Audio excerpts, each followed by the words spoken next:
CSK அணியை வாங்கும் உதயநிதி இத்தனை 1000 கோடியா? ஐபிஎல் கிரிக்கெட்டில் பரபர ட்விஸ்ட். சிஎஸ்கே அணியை உதயநிதி வாங்கினால் இந்தியாவில் ஐபிஎல் அணியில் இருக்கும் 11 அணிகளில் 2 அணிகள் கருணாநிதி குடும்பத்திற்கு சொந்தமானதாக இருக்கும். ஐபிஎல்லில் மொத்தம் 11 அணிகள் உள்ளது. இந்தியாவின் முக்கிய தொழிலதிபர்கள், பாலிவுட் நடிகர்கள் என ஒவ்வொருவரும் ஒரு அணியின் உரிமையாளராக உள்ளார்கள். அதில் முக்கியமான அணி சென்னை சூப்பர் கிங்ஸ். ஐபிஎல்லில் மிகவும் பிரபலமான வலுவான அணிகளில் ஒன்றாக உள்ளது. தோனியின் தாக்கம், விசுவாசமான ரசிகர்கள் காரணமாக அந்த அணியின் பிராண்ட் உச்சத்தில் உள்ளது.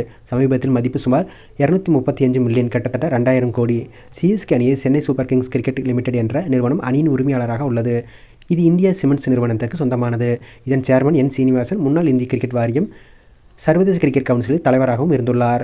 சிஇஓ மற்றும் மேனேஜிங் டைரக்டராக KS காசி விஸ்வநாதன் அணியின் தினசரி நிர்வாகத்தை கவனித்து வருகிறார். சிஎஸ்கே அணி ஐபிஎல் தொடர்களில் 5 முறை சாம்பியன் பட்டத்தை பெற்றுள்ளது. இந்நிலையில் தமிழக விளையாட்டுத்துறை அமைச்சராக உள்ள திமுக குடும்பத்தைச் சேர்ந்த உதயநிதி சிஎஸ்கே அணியை வாங்க இந்தியா சிமெண்ட்ஸ் சேர்மன் என். சீனிவாசுடன் பேச்சுவார்த்தை நடத்தி வருவதாக கூறப்படுகிறது. கிட்டத்தட்ட 2200 கோடிக்கு வாங்க இந்த பேச்சுவார்த்தை நடந்து வருவதாகவும் கூறப்படுகிறது.